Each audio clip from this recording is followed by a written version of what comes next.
Hi, I'm Leah, 29, and I used to believe that love could fix anyone. Yeah. I know. Cringe. Especially considering how my love story ended with my boyfriend sobbing in a parking lot while I sipped champagne and watched from my car. But let's rewind a bit to how I ended up plotting revenge with my best friend and my brother's fiancé. Ethan and I were together for almost 4 years. The first year was heaven: late night drives, surprise flowers, inside jokes that felt like a secret language. Then slowly, without me noticing, that sweet, attentive guy turned into someone who treated me like his personal emotional punching bag. It started small. Comments about my clothes. That dress is kinda tight, don't you think? Then questions about who I was texting, then, accidentally, reading my messages when my phone buzzed. By year 3, he'd made paranoia his hobby. He'd accuse me of flirting with the waiter if I said thank you too nicely. Once, he followed me to the gym because he had a feeling that apparently justified hiding behind a car while I did squats. When I confronted him about how insane that was, he smirked and said, "Only guilty people get defensive." That line became his go-to every time he wanted to twist my reality. Classic gaslighting with a side of smugness. The sad part? I believed him. I apologized. I tried to be better. I deleted social media because it made him uncomfortable. I let him isolate me until my world got smaller and smaller. Until it was just Ethan, work, and my best friend, Nora, the only person he didn't completely chase off because she was too loud to deal with. Then one night, while we were drinking wine on my couch, I mentioned that Ethan had accused me of acting distant because I came home 10 minutes late. Nora went silent. Then she pulled out her phone and said, "Leah, I need you to see something." It was Ethan's dating profile. Active that day. Bio said, single and looking for someone adventurous. The profile photo? One I'd taken of him on our anniversary trip. At first I laughed. Like a hysterical, can't breathe kind of laugh. Because what else can you do when the guy who calls you unfaithful is literally out there catfishing other women with your photography skills? Nora's friend had matched with him a week earlier, but they'd recognized him from a photo I'd posted years ago. So, being the investigative queen she is, Nora had been quietly gathering screenshots before bringing it to me. And those screenshots? Oh, they were a buffet of betrayal. Ethan bragged to these women about being done with his clingy ex. He'd sent flirty selfies, even shared pictures of my cooking, claiming they were meals he made. He'd told one girl, "She's just a roommate now. I'm waiting until my lease ends to leave." Meanwhile, I was still folding his laundry and listening to him complain about how hard it is to find someone loyal these days. That night, I felt something in me snap, but not in a crying, dramatic way. In a quiet, icy way. The kind of calm that means you're done being hurt and ready to become someone's worst nightmare. Nora and I stayed up until 3 a.m., creating a plan. We weren't going to confront Ethan, not yet. No, that would have been too easy. We wanted him to unravel slowly, to watch his lies collapse in real time. And for that, we needed an insider. Someone who could lure him in deeper than any dating app ever could. Someone beautiful, confident, and completely unavailable. Enter Lila, my brother's fiancée. The last person Ethan would ever suspect of being part of my plan. The next morning felt like the quiet before a hurricane, ordinary, but every ordinary thing tasted sharper. I made coffee with robotic efficiency, folded the same shirts he'd thrown on the chair, and pretended not to notice the new cologne scent on his pillow. Inside, I felt oddly buoyant, not happy, exactly, but lit with a dangerous kind of focus. The kind people get before they finally stop being victims. We brought Lila into the plan like recruiting a secret weapon. She arrived that afternoon with a bookish grin and a glossy head of hair that caught light like a promise.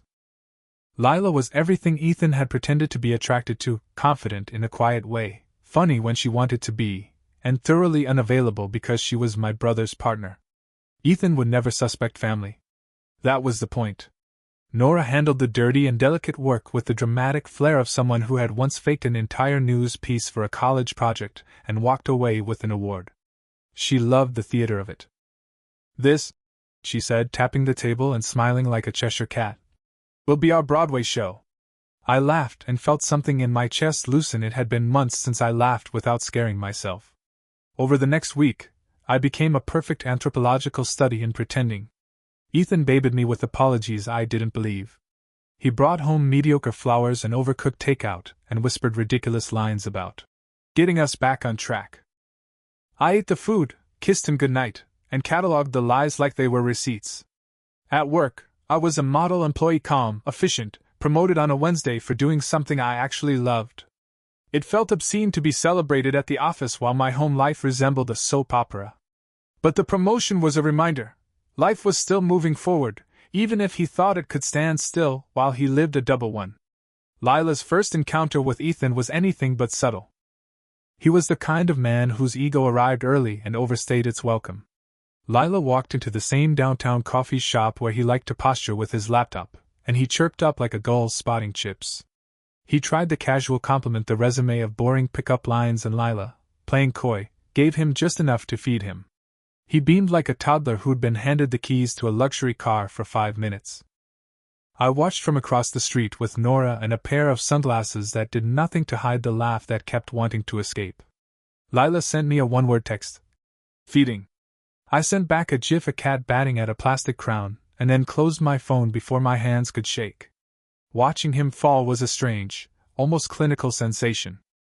Beneath the satisfaction, there was grief for the years wasted on explanations and patience with someone who had cultivated a talent for pretending to care. The plan unfolded like a slow, delicious trap. Ethan waxed poetic about chemistry and timing, while Lila, with disarming vulnerability, let him do most of the talking. He built fantasies about escaping our stalled life. He told Lila stories about me that painted me as needy and flaky, little narratives he used to justify his wandering. Hearing someone else repeat those lies back to me word for word was like watching a puppet master reveal his strings. We didn't just want him exposed, we wanted him to feel the full mirror of what he'd done. Not humiliatingly public, but precise enough that he'd understand the magnitude of his own hypocrisy. Still, even as we plotted, warnings buzzed through my brain about how revenge twists you if you let it.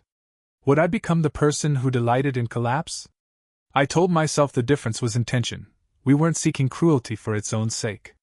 We were reclaiming dignity and a lot of wasted money. Money, of course, was the perfect lever. Ethan had always loved to talk about future investments and serious savings. But talk had weightless paper wings compared to actual numbers. He was evangelical about budgeting, lecturing me on financial responsibility, while he bought things I'd only ever seen in magazines. The little inconsistencies were there, like bruises under fabric, receipts tucked in a jacket, a second credit card with a different last 4 digits, a recurring subscription to some absurd dating app service he told me was for friends. I noticed these things because I'd learned to look. I had to if I wanted to survive him. One night, while folding his polos, I found something that made my stomach drop in a way nothing else had, an email confirmation for a weekend trip, but not the couple's getaway he'd promised. It was a deposit for a boutique hotel with a spa package and romantic activities, clearly not intended for 2 people who shared a bed and laundry responsibilities. The confirmation wasn't signed, but the booking came from his account. The little mechanical voice inside me whispered, "This is your breadcrumb." That week, I pretended ignorance while Nora leaned close and whispered strategies into my ear like a conspirator in a heist film. Make him comfortable. Keep the normalcy. Let him spend. Lila messaged me daily with play-by-plays of conversation and small humiliating details. She didn't gloat, never gloat, because there was a line none of us wanted to cross. We wanted restitution, not sadism. Between the mundane chores and the secret theater, I found solace in small rebellions. I bought myself a silk scarf with the first check from my raise, took a pottery class on a Wednesday, and started keeping a little notebook where I wrote down 3 things I liked about myself every morning.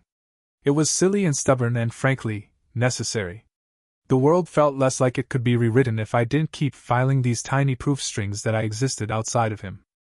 And then, on a Thursday night over cold pizza and red wine at Nora's, Lila dropped the thing that split everything into what had happened and what was about to. "He's booking something big," she said, eyes sharp and oddly damp with the knowing of people who've been betrayed.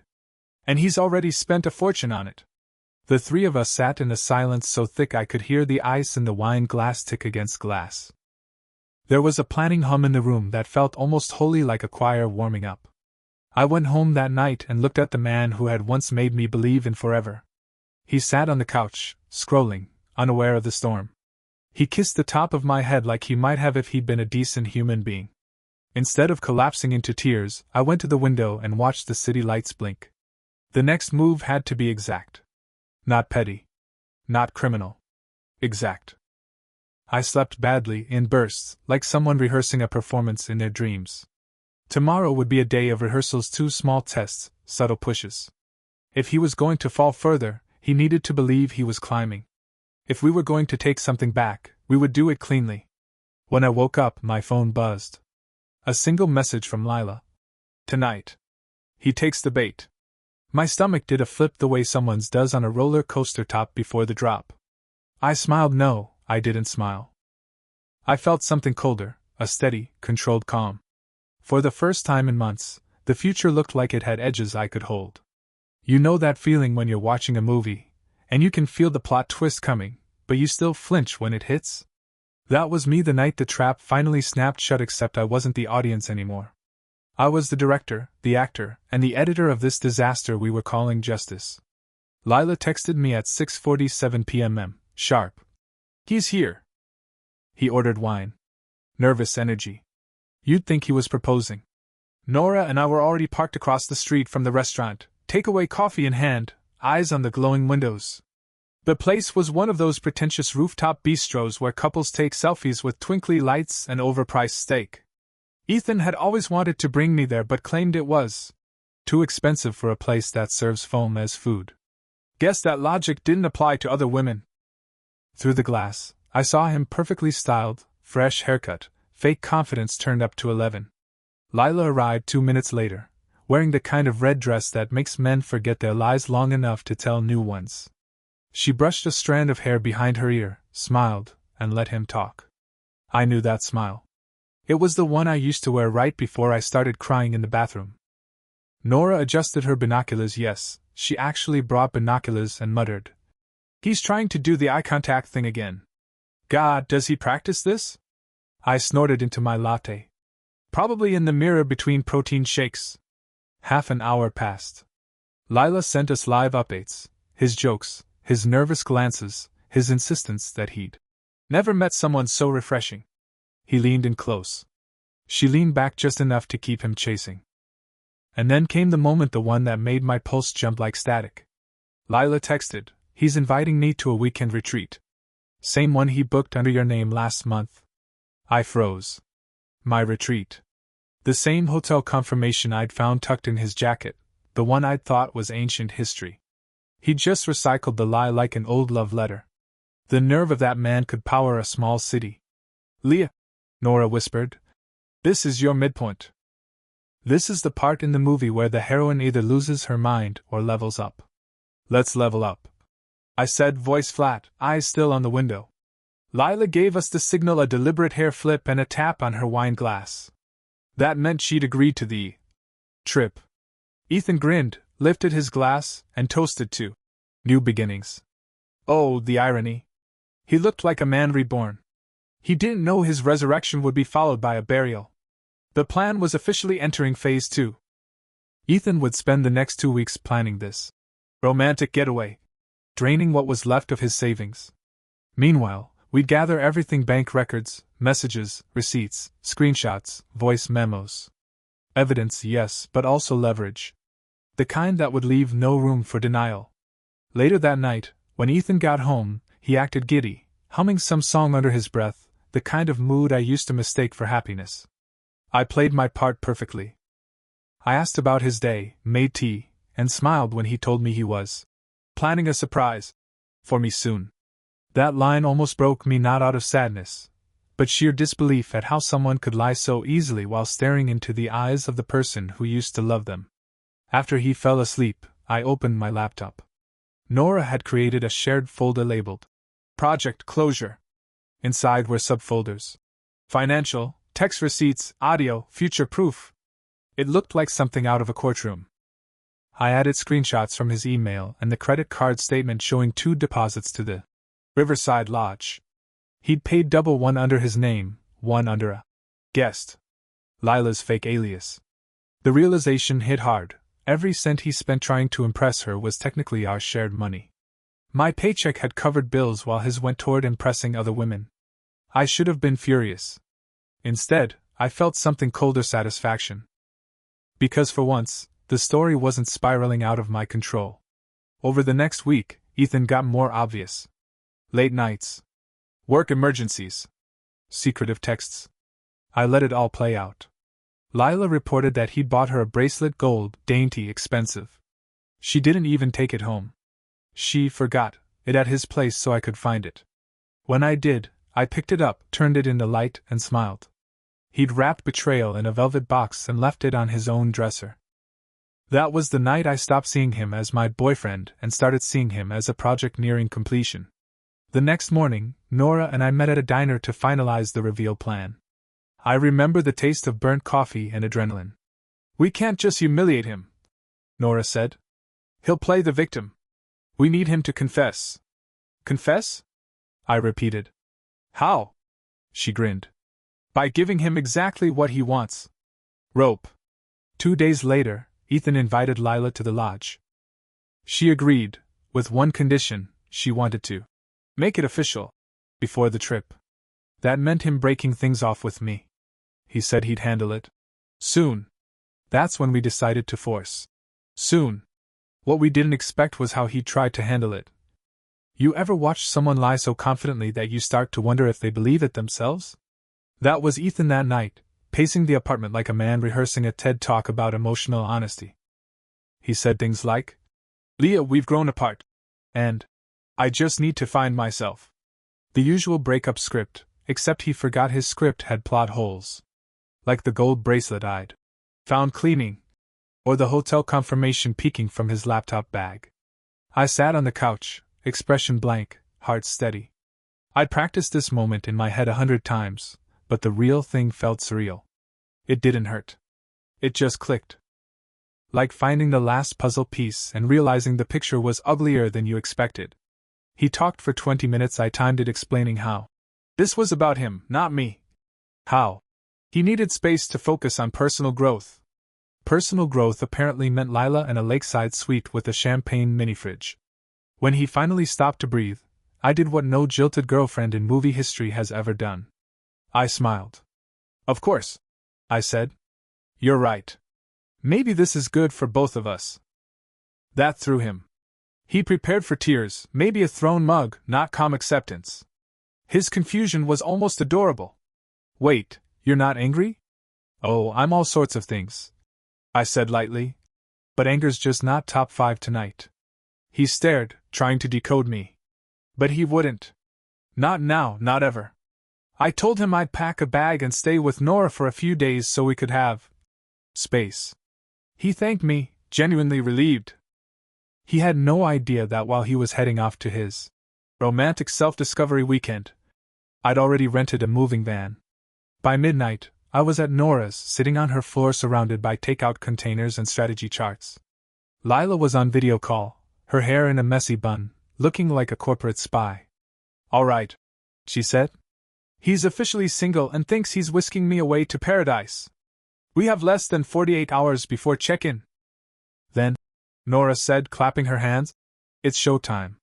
Our plan was simple: let him build his fantasy, then let it collapse right under him. No screaming, no drama, just consequences. The next day, Ethan texted me one of those painfully performative "hope you're okay" messages. I replied, "I am. Don't worry." He read it instantly. No reply. Of course. He was already too busy being in love. Meanwhile, Lila was turning his life into a masterclass on self-inflicted chaos. She leaned into his fantasy. Late-night calls, little heart emojis, promises of forever. Ethan, ever the narcissist, took the bait with both hands. He booked massages, wine tastings, even a private couples canoe tour. I almost felt bad for the canoe. The day before the trip, Lila met him for coffee to talk about their future. She secretly recorded the whole thing. I still remember the moment he said, voice full of self-satisfaction, "Leah never really understood me." "You do." I laughed when I heard it, a sharp, ugly sound that startled even me. Because that lion had once been mine. He'd said the exact same thing about his ex before me. He was a man recycling love the way people recycle excuses. That night, as Ethan packed his suitcase, I quietly took photos of everything he was taking. The expensive watch I'd bought him last Christmas. The camera he'd insisted was for work projects. I wanted to remember it all, his final act of delusion. He left early the next morning, whistling. Didn't even look back. I watched from the window as he loaded his car and texted Lila. "Can't wait to see you, beautiful." Of course he wouldn't. Because the woman he thought he was meeting at the resort wasn't going to show. Instead, when he arrived, he'd find a hotel suite already checked into under my name. A suite occupied by 3 women, 1 bottle of champagne, and a printed folder titled "The Truth." We'd already booked it. Already packed. The trap wasn't waiting for him at home anymore. It was waiting at his destination. We left before sunrise. The air was thick with that eerie calm that only exists right before something breaks. Nora drove. She always insisted on driving during missions, because, in her words, "I need control over at least one thing when we're committing emotional arson." Lila rode shotgun, hair tied up, sunglasses on, fully in character as the cool accomplice. I sat in the back seat, staring at the duffel bag on my lap that held everything we needed to end him. Inside, a USB with screenshots, printed receipts, voice recordings, and that infamous "Leah never really understood me" audio clip. Also inside, a card with a simple handwritten note. "For once, try being honest." The resort was a glossy slice of artificial paradise. White curtains, champagne on ice, romantic music that played even in the lobby bathrooms. Ethan had paid extra for the exclusive couples retreat experience. Oh, he'd get an experience all right. We checked in under his name. Lila had the confirmation email. The front desk didn't blink. "Welcome back, Mr. Hale," the clerk said with a smile. "Your partner will be arriving shortly?" "Oh, he'll be here," I said. "He just doesn't know it yet." We settled in the suite, massive windows, lake view, the kind of bathtub you could host a meeting in. Nora popped the champagne. "To poetic justice," she said, raising her glass. Lila and I clinked ours against hers, laughter sharp with adrenaline. Meanwhile, Ethan was en route, texting Lila updates like a giddy teenager. "Can't wait to see you, hope you like surprises, this place looks insane." We watched his location on Life 360 like generals tracking a target. 2 hours later, he arrived. His car pulled up outside the resort, perfectly on schedule. My heart thudded so loud I could feel it in my throat. "All right," Nora whispered. "Here comes the show." Lila positioned the envelope with the USB and note on the table, right beside the chilled champagne bottle. We left the balcony door open, curtains swaying like a slow applause. Everything looked heartbreakingly romantic. It almost made me feel bad, almost. We didn't stay in the suite. That wasn't the plan. We rented a second room on the opposite side of the resort, one with a perfect view of the entrance. We wanted to watch him walk into his own reckoning. When he arrived, the front desk called up to confirm the key was ready. The staff assumed he was meeting his girlfriend. We sat by the window, hidden, as he walked across the courtyard. White shirt, weekend bag slung over his shoulder, smile that made me want to throw something heavy. He disappeared into the building. 5 minutes passed. Then 10. Then the balcony door in his suite slid open, and he stepped out, phone in one hand, confusion on his face. From our vantage point, we could see him staring around, probably wondering why no one was there. Then, his phone buzzed. Lila had sent it, a message that simply said, "Open the folder." We couldn't see his expression from across the courtyard, but we didn't need to. We heard it. Even through the closed window, even from 50 yards away, I heard the sound of a man's world collapsing in real time, a choked curse, a sharp inhale, the crash of glass hitting tile. He stumbled back into the room. Minutes later, he reappeared on the balcony, holding the papers we'd printed. From where I sat, I could see the wind catch them receipts, screenshots, lies turn to confetti as he threw them, one by one, into the lake below. Nora filmed the whole thing, silent except for one small whisper. "And that's what accountability looks like." It should have felt triumphant. It did, in a way. But there was something haunting about watching him crumble in silence, no confrontation, no yelling, just realization. He'd spent months building a fantasy, and now he was trapped inside it with nothing but his own reflection. When we finally left, I looked back once. He was still standing there, gripping the balcony railing, his phone buzzing uselessly in his hand. Back in the car, Lila exhaled. "That was a lot." Nora grinned. "Oh, honey. That was art." I didn't speak. I just looked out the window, watching the resort shrink in the rearview mirror. I thought revenge would feel like victory, hot and blinding. Instead, it felt cold. Clean. Finished. Or at least, I thought it was finished. Because the next morning, I woke up to a message from an unknown number. It was from Ethan. And he'd finally realized who Lila really was. The text came in at 7:12 a.m. sharp. "Leah, we need to talk. I know everything." Those 5 words were enough to make my stomach do a slow, unpleasant somersault. Nora was still asleep on my couch, wrapped in a blanket burrito, while Lila was already back at her place, nursing the world's most satisfying hangover. I stared at my phone, reading the message over and over. I know everything. Did he? Did he actually know, or was he bluffing the way he always did when he lost control? By the time Nora woke up, I had 12 more texts, each one more erratic than the last. "You think this is funny? I can't believe you did this to me. You had your brother's fiancée set me up? Do you realize what you've done to my life? We could have fixed things." That last one almost made me laugh out loud. Fix things. As if all I'd needed was another 6 months of lies and gaslighting to really make the relationship sing. I didn't reply. Not because I was scared, because I wanted him to stew in the silence. Ethan's greatest fear was losing control of the narrative. And right now, he was spinning. By noon, he'd emailed me from his work account. The subject line said, "You've gone too far." The body of the email was one long guilt-drenched monologue about how I'd humiliated him publicly. How he could press charges for emotional distress, and how what we did bordered on psychological abuse. Nora read it over my shoulder and snorted so hard she spilled her coffee. "Oh my God," she said. "He's quoting Wikipedia about defamation. Leah, he's panicking. He's also broke." I muttered. "He can't afford a lawyer, much less a lawsuit." Still, the rage in his words made me uneasy. Ethan wasn't violent, but he was persistent. He'd never been good at accepting consequences. That night, Lila called. "He texted me too," she said. "Called me a sociopath. Said I ruined his future." "Technically," Nora chimed in from the background, "he ruined his own future. You just added subtitles." But then Lila hesitated. "He also said he knows where I live." That made my pulse spike. Ethan had never met Lila's family, never been to her apartment, she'd made sure of that. But he had followed me home once after a fight, years ago, to make sure I was safe. It wouldn't be hard for him to find addresses, not if he'd kept tabs the way I suspected. We agreed to keep low for a few days, at least until we knew whether he was serious or just performing another pity monologue. Nora insisted we change our locks. I did that the same day. She also suggested something else. "You should tell your brother." I froze. My brother Miles thought Lila was out of town for work that weekend. He didn't know she'd been playing honey trap for my sociopathic ex.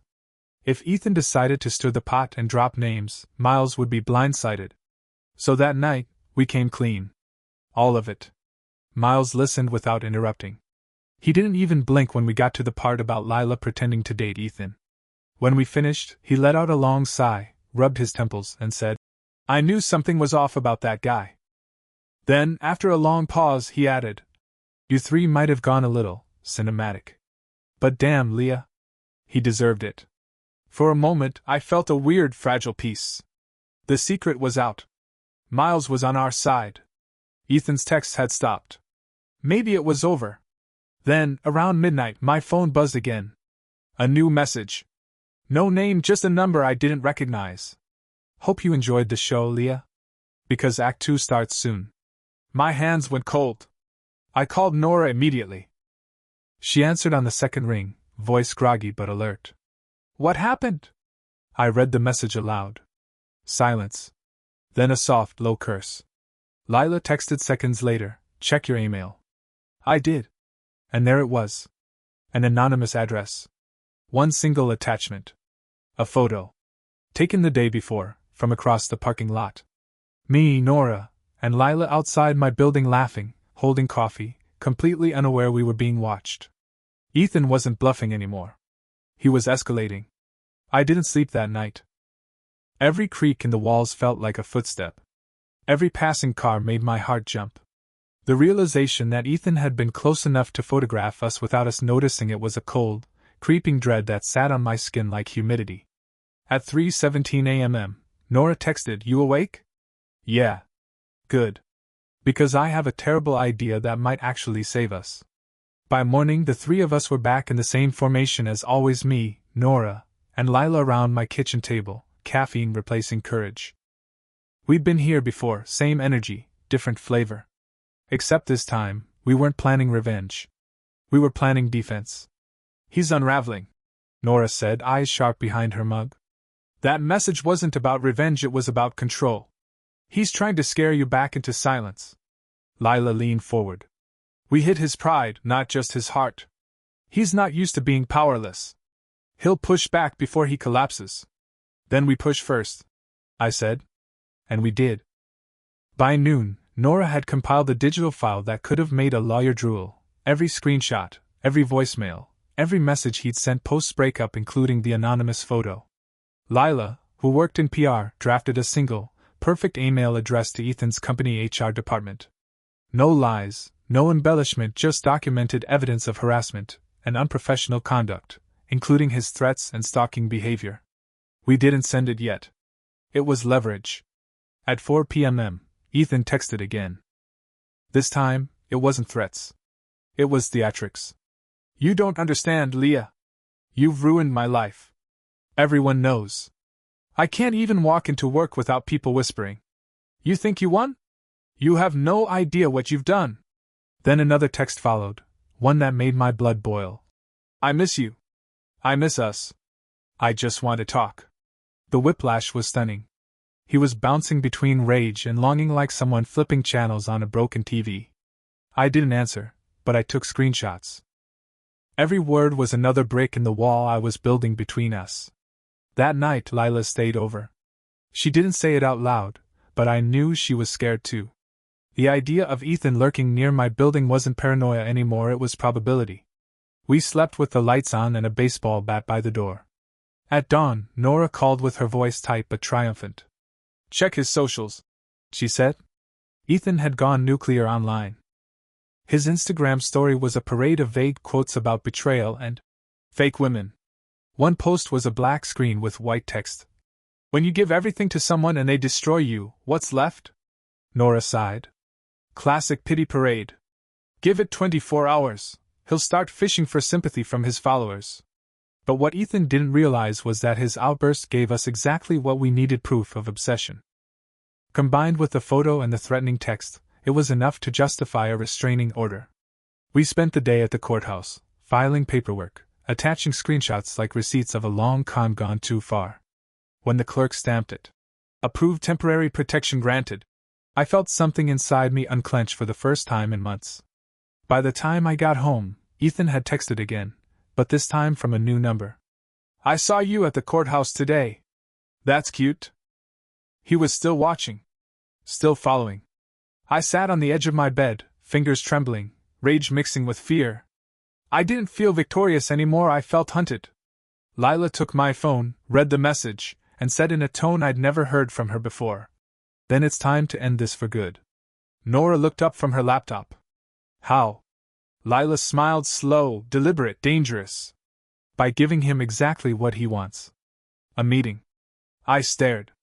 "You're suggesting we meet him?" "Yes," she said. "But not how he expects."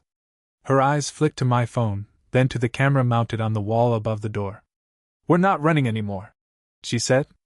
"We're documenting." The plan was insane. Risky. Reckless. And it was the only way to end it.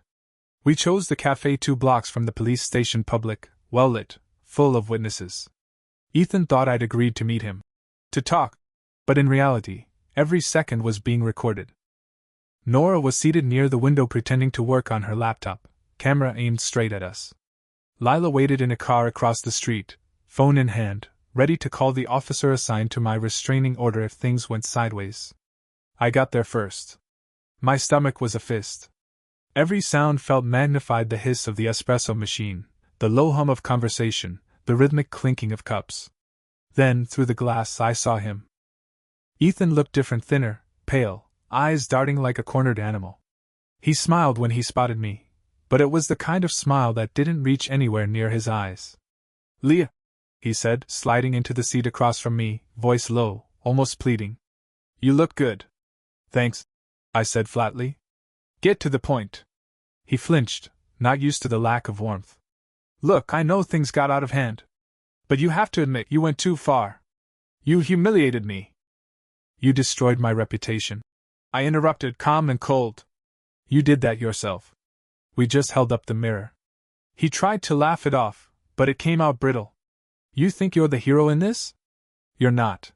You're vindictive. You used your brother's fiancée to." I leaned forward.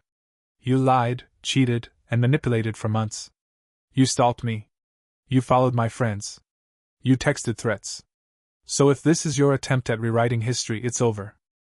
For the first time, I saw a flicker of realization. The quiet understanding that he couldn't gaslight his way out anymore. His jaw tightened.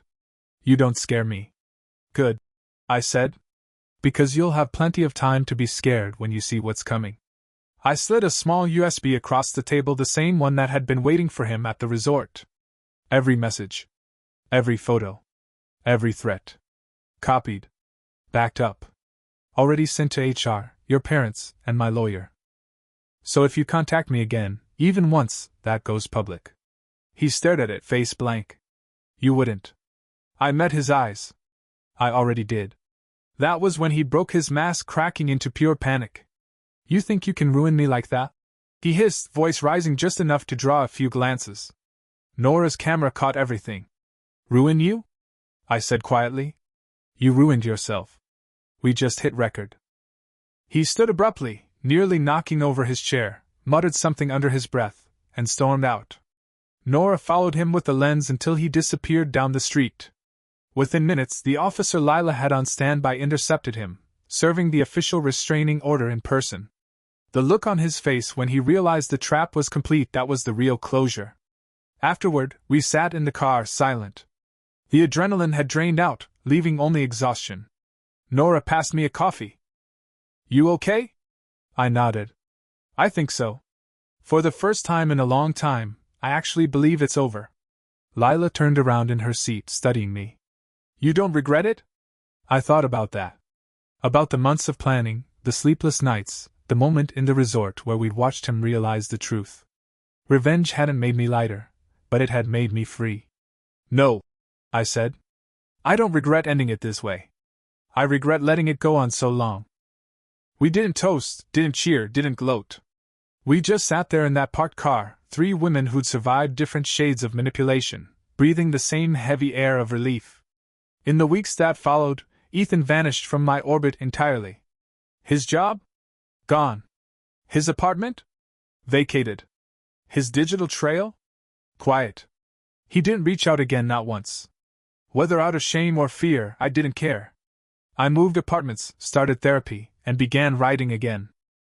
For the first time, I didn't write about him, I wrote about myself. About healing. About the strange, quiet power of reclaiming your own story. Sometimes I think about that final look on his face, right before he realized it was over. Not with anger. Not even satisfaction. Just clarity. Because it wasn't really about destroying him, it was about reminding myself that I didn't have to be small to survive. So if you're wondering whether karma ever comes, here's your answer. Sometimes, she doesn't come on her own. Sometimes, you have to drive her there yourself.